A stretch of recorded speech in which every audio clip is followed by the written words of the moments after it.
मुझे नहीं लगता कि मेरे जैसी किस्मत किसी भी औरत की होगी और मेरे जैसी किस्मत किसी की होनी भी नहीं चाहिए। मैं अपने ख़ानदान की सबसे खूबसूरत लड़की थी और मुझे अपने पापा के दोस्त के बेटे से बहुत ज़्यादा मोहब्बत थी। पापा के दोस्त का बेटा फ़ौज में था, मैं उससे बहुत प्यार करती थी और वो भी मुझे पसंद करता था। लेकिन कभी हमारी आपस में बात नहीं हुई थी, यहाँ तक कि बस एक दूसरे को देखकर कभी हाय हेलो हो जाती थी, वो भी सिर्फ दूर से ही। पर हमारे माँ बाप ने समझ लिया था कि बच्चे एक दूसरे को पसंद करते हैं। मेरे पापा इस दुनिया में नहीं थे, मेरी माँ थीं। लेकिन मेरे पापा के दोस्त ने मेरी माँ और हमारा साथ नहीं छोड़ा था। उन्होंने अपनी दोस्ती निभाई थी और हम बच्चों के सर पर अपना हाथ रखा था। इसलिए हम दोनों के घरानों में काफ़ी आना जाना था। जबकि मेरे पापा के दोस्त तो जिंदा थे, लेकिन मेरे पापा के दोस्त की पत्नी जिंदा नहीं थी। पापा के दोस्त भी अब बहुत ज़्यादा बीमार रहते थे। उनका एक ही बेटा था जिसका नाम रोहित था और उसे फौज में शामिल होने का बहुत शौक था और उसने अपने इस शौक को पूरा भी किया था। हमारे यहाँ का माहौल ही ऐसा था, हर कोई देश पर मर मिटने के लिए तैयार रहता था। जिसको भी मौका मिलता था फौज में भर्ती हो जाया करता था। देश की सेवा करना हम लोग अपना धर्म समझते थे। हमारे यहाँ के बहुत सारे लोग देश की सेवा में शहीद हो चुके थे। मेरा अपना भाई भी देश की सेवा करते करते शहीद हो चुका था। मुझे पापा के दोस्त के बेटे से बहुत मोहब्बत थी। हमारी इस मोहब्बत की खबर हमारे घर वालों को भी लग चुकी थी। हमारी खुशी की खातिर हमारे घर वालों ने हमारा रिश्ता पक्का कर दिया और हमारी शादी भी हो गई। मैं बहुत ज़्यादा खुश थी, इतनी खुश कि बता नहीं सकती। जिससे मोहब्बत की वही मुझे मिल गया, इससे ज़्यादा खुशी की बात और क्या हो सकती थी। दिन इसी तरह गुजरने लगे। बस मुझे एक ही बात का दुख था कि रोहित मेरे पास बहुत कम रहता था। हमेशा ही रोहित बाहर रहता था, कभी कभी घर आता। घर में उसकी एक ही बहन थी और एक पापा। मैं हमेशा उसका इंतजार करती रहती। कोई होली दिवाली कोई त्यौहार होता तब भी वो ना आता, तो मुझे त्यौहार की कोई भी खुशी नहीं होती। लेकिन जैसे ही घर में वो दाखिल होता, मेरे लिए तो होली दिवाली का माहौल बन जाता था। मैं तैयार होती, सजती सवरती अपने पति के लिए, दिल से अपने आप को सजाती, सबसे खूबसूरत कपड़े पहनती। फिर हम लोग जो समय साथ गुजारते वो बहुत ही ज़्यादा खूबसूरत होता था। पर मेरी खुशी भरी जिंदगी में दुख ने डेरे डाल लिए जब हमें पता चला कि रोहित किसी ऑपरेशन पर गया था लेकिन वहां से वापस नहीं आया। सबका कहना था कि रोहित शहीद हो गया है, लेकिन उसकी लाश नहीं मिली थी। पर उन लोगों का कहना था कि उसकी लाश को तलाश भी नहीं कर सकते क्योंकि बर्फीले पहाड़ थे और बर्फ अपनी जगह से सरक गई थी। अब उसकी तलाश करने के लिए न जाने कितने टन बर्फ उठानी पड़ेगी और ऐसा तो कोई भी नहीं कर सकता है। इस तरह की कहानी उस इलाके से पहले भी सुनी जा चुकी थी और मुझसे पहले भी कई औरतें थीं जिनके पति लापता हो गए थे और फिर सारी जिंदगी वापस नहीं आए थे। जाहिर है एक इंसान के ऊपर बर्फ का पूरा पहाड़ गिर जाए तो उसकी लाश को भी तलाश करना कितना मुश्किल होता है। भला ये काम कौन करेगा। ये खबर सुनकर तो मेरे ऊपर गमों के पहाड़ टूट पड़े थे। मेरी जिंदगी से सारी खुशियां खत्म हो गई थीं। मेरा पति इस दुनिया से चला गया। मेरी शादी को अभी सिर्फ 1 साल ही हुआ था। इस 1 साल में भी वो सिर्फ 3 बार ही मेरे पास आया था। मेरे लिए सब लोग बहुत दुखी रहते थे, लेकिन मेरा दुख कोई समझ नहीं सकता था। ये दुख सिर्फ मेरा था। रोहित को तलाश करने की बहुत कोशिश की गई, यहाँ तक कि उसके पापा जो कि बिस्तर पर पड़े हुए थे और हमेशा बीमार रहते थे, अब उन्होंने भी ये कहना शुरू कर दिया कि इतना ही बता दें कि मेरा बेटा मर गया है या नहीं। अगर मर गया है तो हम उसके लिए सब्र कर लेंगे, नहीं तो फिर हम उसका इंतजार करेंगे। लेकिन उन लोगों से जब पता किया तो उन्होंने कहा कि वो इस दुनिया में अब नहीं है, क्योंकि अगर वो इस दुनिया में होता तो हमें मिल जाता। और माफ़ी के साथ ये भी कहा कि हम उसकी लाश नहीं ढूंढ पाएंगे। कोई अपना इस दुनिया से चला जाए तो कितना बड़ा दुख होता है, और फिर आप उसकी आखिरी बार उसको देख भी ना पाएं, इससे भी बड़ा दुख होता है। अब मेरी ज़िंदगी इसी तरह गुजरने लगी। मेरी माँ ने मुझसे कहा कि अब तेरा इस घर में क्या काम है, तू वापस आ जा। लेकिन मैं अपनी माँ के साथ नहीं गई, मैं अपनी ससुराल में ही रहने लगी। मुझे यहाँ पर रहते हुए 2 साल हो गए थे। मैं उसके बाप की सेवा करती थी और उसकी बहन के लिए खाना बनाती, घर को संभालती थी। वो लोग भी मेरे लिए बहुत ज़्यादा एहसानमंद थे और कहते कि बेटी तुम अपने घर चली जाओ, अगर तुमने किसी और से शादी करनी है तो कर लो। लेकिन मेरा दिल नहीं मानता था और फिर इसी तरह करते करते 5 साल गुजर गए। मेरी माँ एक दिन मुझे ज़बरदस्ती गांव की पंचायत के पास ले गईं। उन्हें सारा मामला बताया गया। उन्होंने कहा, बेटी अगर इस तरह कोई मामला हो कि पति की मौत का पक्का पता न चले तो 4 साल तक इंतजार करने के बाद औरत दूसरी शादी कर सकती है। मेरी माँ ने कहा, तू हमारी इकलौती बेटी है, बेटा तेरा बाप इस दुनिया में नहीं है। मैंने उससे वादा किया था कि मैं तुझे हमेशा खुश रखूंगी, तेरी शादी एक अच्छे घर में कराऊंगी। इसीलिए तो मैंने तेरी शादी रोहित से कराई थी, क्योंकि तू उससे मोहब्बत करती थी। मैं चाहती थी कि मेरी बेटी को उसकी मोहब्बत मिल जाए और वो अपनी मोहब्बत से दूर न रहे। लेकिन अब 5 साल से तुझे ऐसी विधवाओं की सी जिंदगी गुजारते हुए देखकर मेरे दिल पर क्या गुजरती है तू समझ नहीं सकती। और तेरे बाप की आत्मा भी तड़पती होगी। बस तू अब दूसरी शादी कर ले, रोहित अब नहीं आएगा। अरे पगली, 5 साल हो गए हैं, कोई भला 5 साल के लिए भी जाता है क्या? मेरे दिल में भी ये बात अब बैठने लगी थी कि शायद वो अब इस दुनिया में नहीं है। अगर वो इस दुनिया में होता तो वो जरूर आ जाता, लेकिन वो नहीं था, इसीलिए तो मेरे पास लौटकर नहीं आया।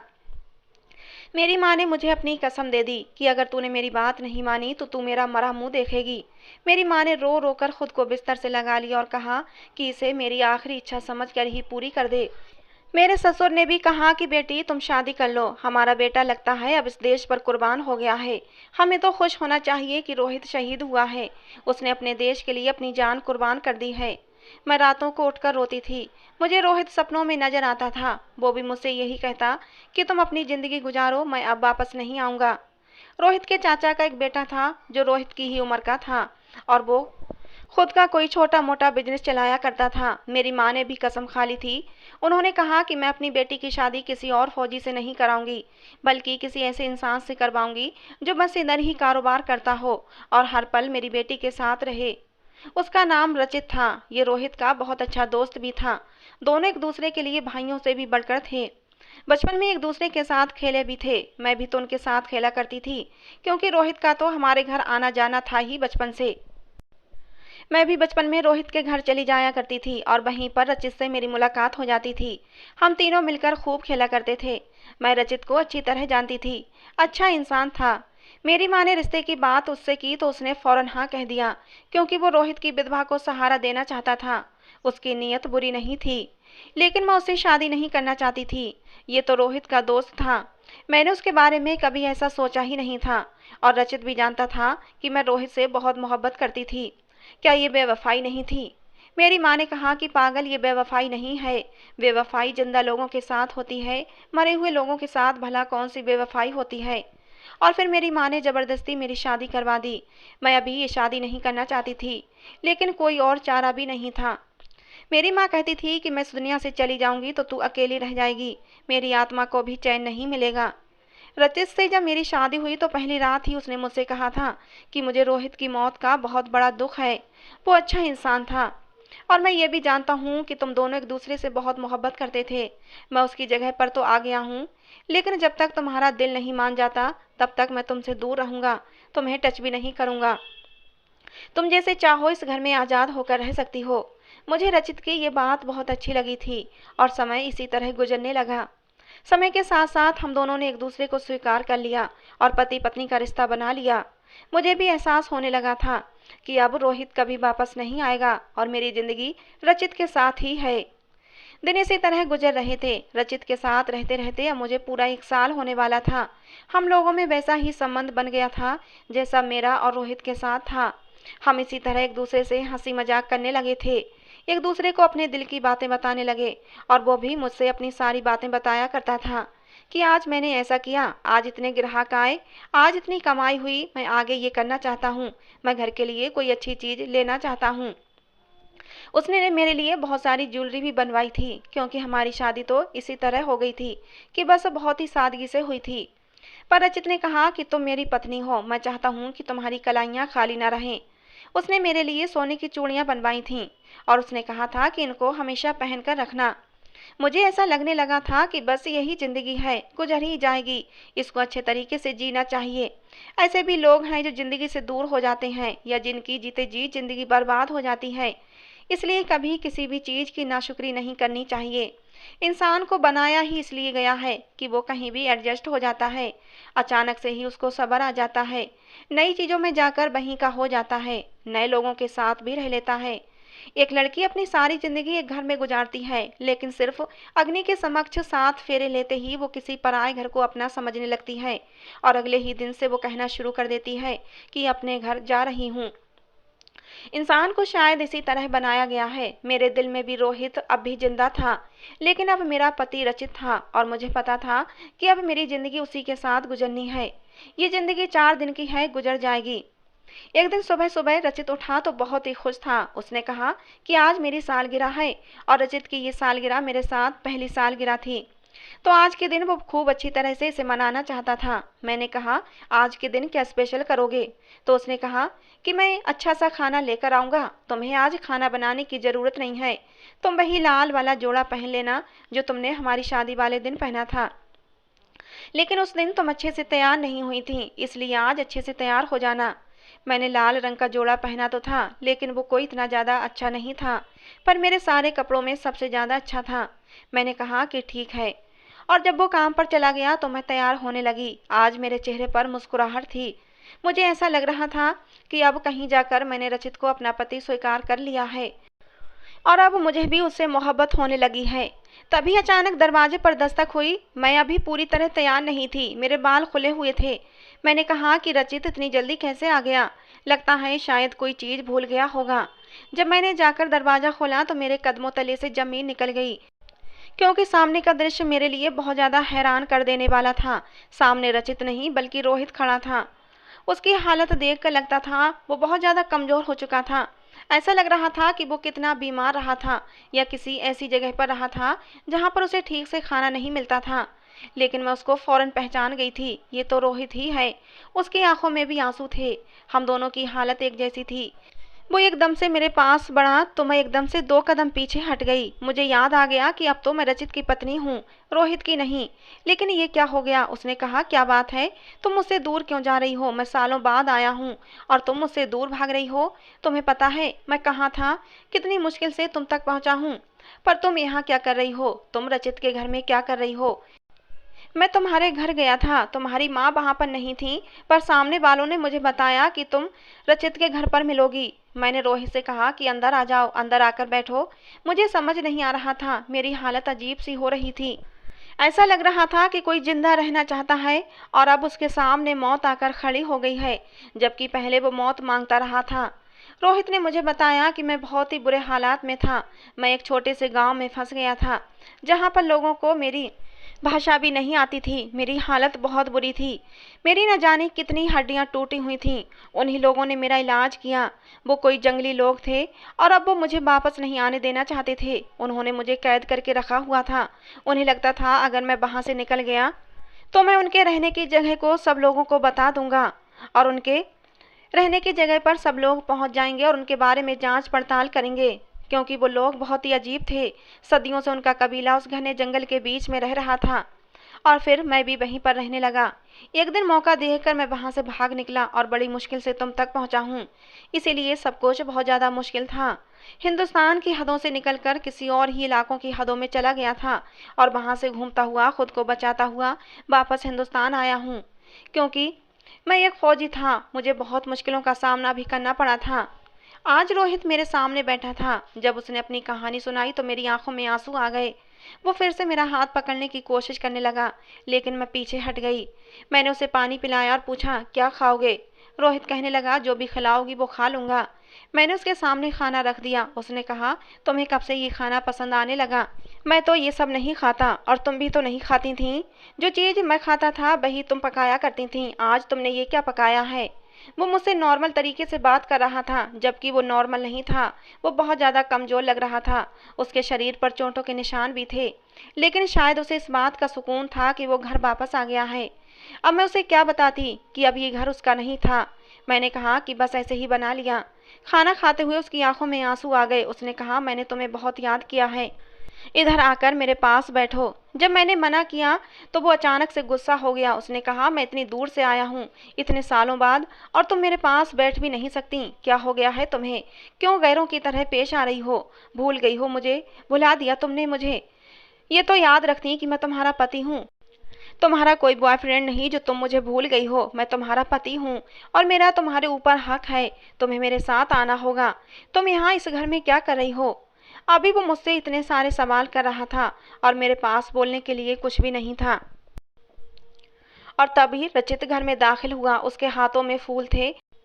वो और भी काफ़ी सारी चीज़ें लाया था। उसने मुझे देखा और जब रोहित को देखा तो फूल उसके हाथ से छूटकर गिर गए।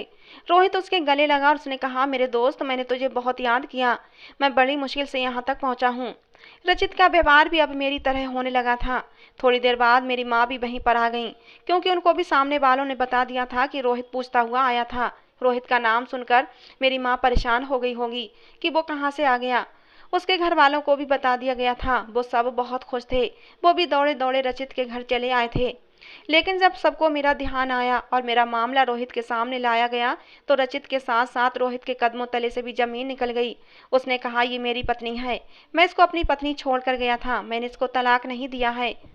ये किसी और से शादी कैसे कर सकती है? रोहित ने मेरी तरफ देखा और कहा, तो ये थी तुम्हारी मोहब्बत? बस इतनी ही मोहब्बत थी? मैं कुछ दिनों के लिए गायब किया हुआ, तुमने किसी और से शादी कर ली और उसके साथ रहने भी लगी। तुमने मेरे साथ बेवफाई की है, अपना मुंह काला किया है, मेरी इज्जत का सौदा कर दिया तुमने। मेरी पत्नी होते हुए किसी और के साथ शादी कर ली तुमने। बहुत बड़ा पाप किया है। मैं तुम्हें कभी माफ़ नहीं करूँगा। मुझे नहीं पता था कि तुम इस तरह की लड़की हो। तुम तो बड़ी मासूम लगती थीं। मुझसे कहा था ना कि तुम्हारा इंतज़ार करूँगी, आखिरी सांस तक इंतज़ार करूँगी। तो बस इतना सा इंतज़ार था और ख़त्म हो गया सब। तुम्हारी हिम्मत जवाब दे गई। मैं भी तो इतनी दूर था, बुरे हालातों में था, लेकिन हमेशा तुम्हें याद करता रहा, ये सोचकर कि तुम्हारे पास वापस आऊँगा। और देखो, सीधा तुम्हारे पास वापस आया। अपने घर जाने की बजाय तुम्हारे पास आया। अपने बाप को देखने की बजाय तुम्हें देखने की खुशी थी। और तुमने क्या किया मेरे साथ?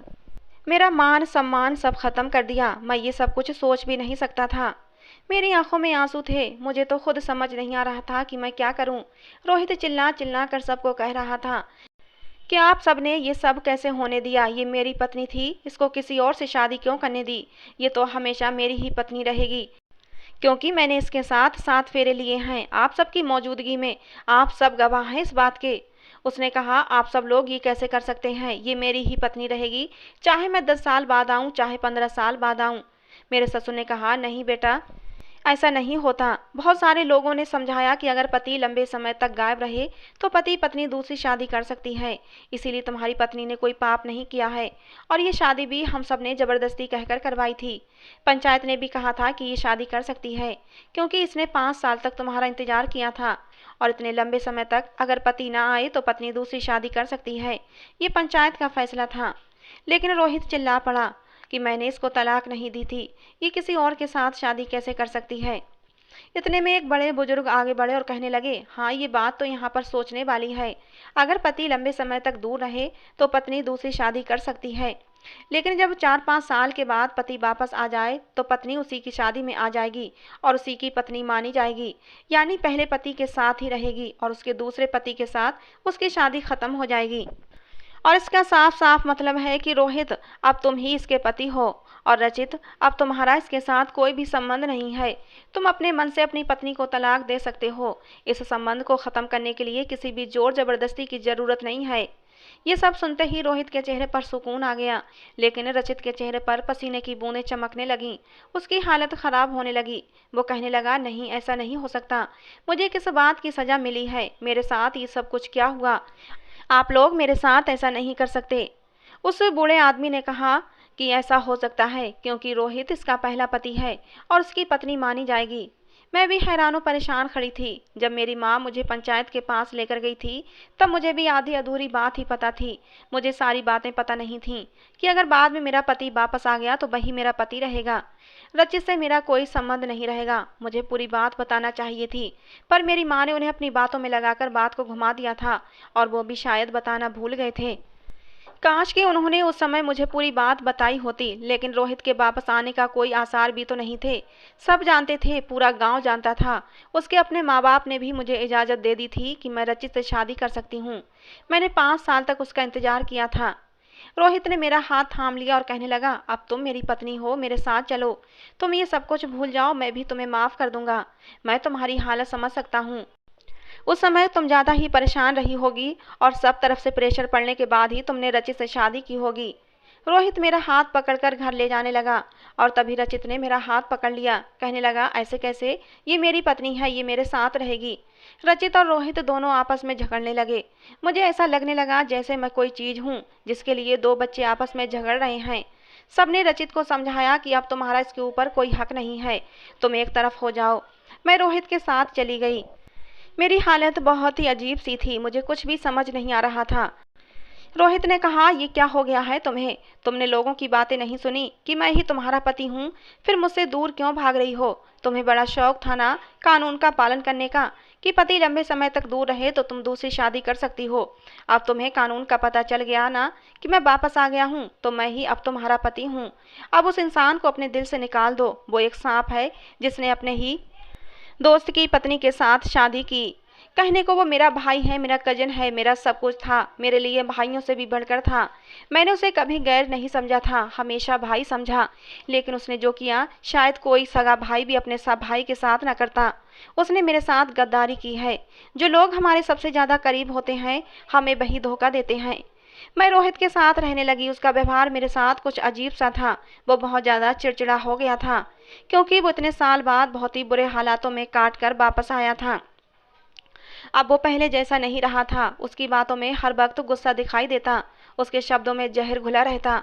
उसे मुझ पर गुस्सा था, उसके अंदर की मर्दानगी उबाल मार रही थी। जाहिर है उसके लिए ये सब कुछ बहुत मुश्किल था कि उसकी पत्नी 1 साल तक किसी दूसरे मर्द के साथ रही थी। मैं समझ सकती थी। लेकिन फिर धीरे धीरे सब कुछ ठीक होने लगा। उसके दिल में मेरी मोहब्बत जगने लगी।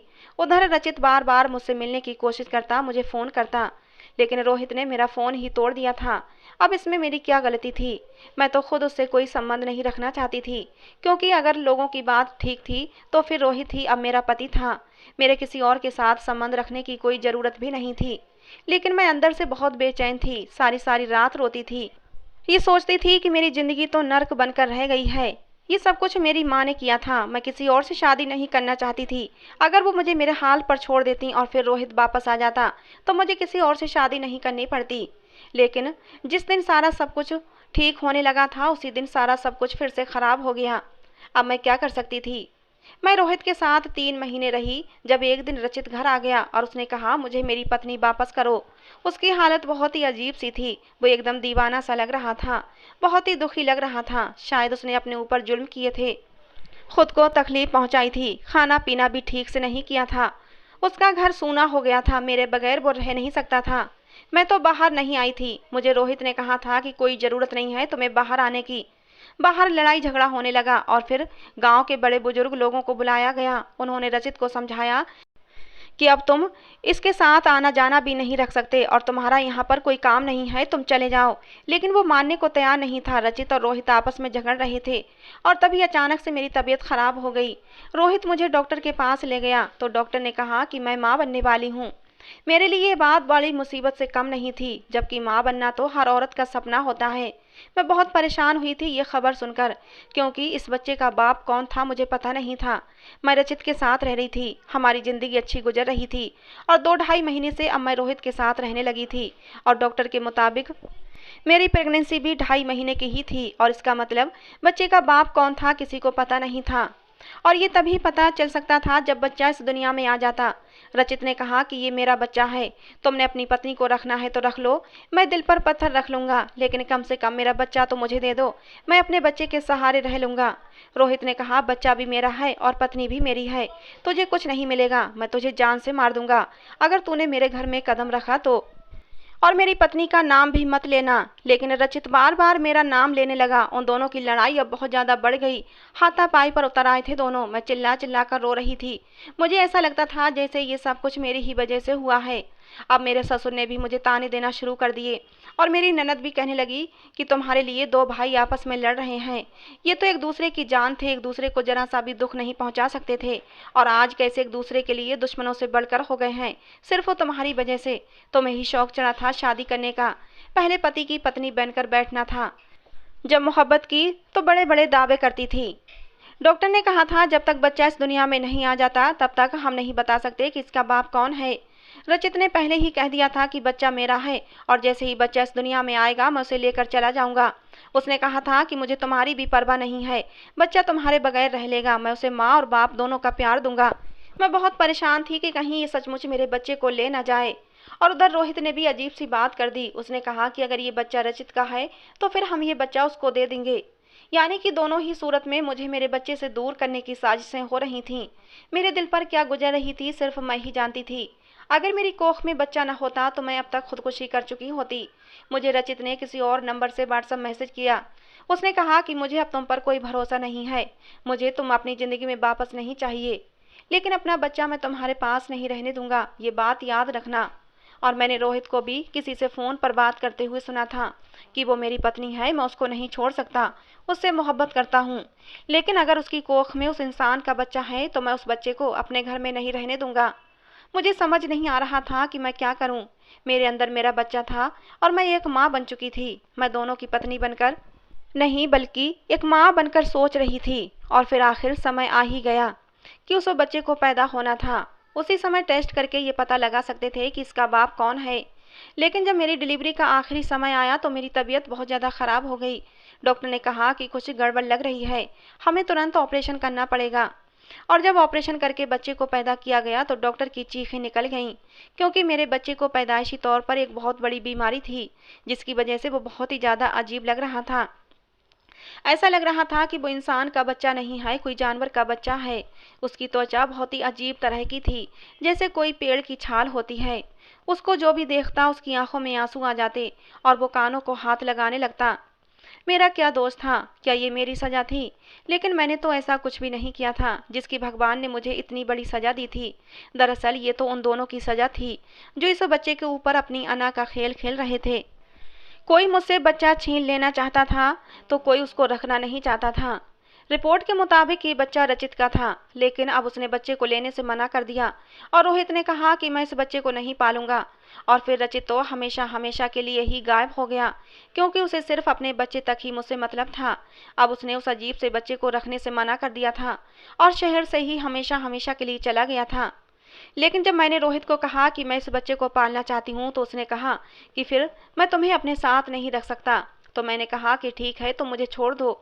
उसने कहा कि ताकि तुम रचित के पास वापस चली जाओ। मैंने कहा कि तुम तो कभी भी ऐसे इंसान नहीं थे, तुम्हें याद है हमने एक दूसरे से मोहब्बत की थी।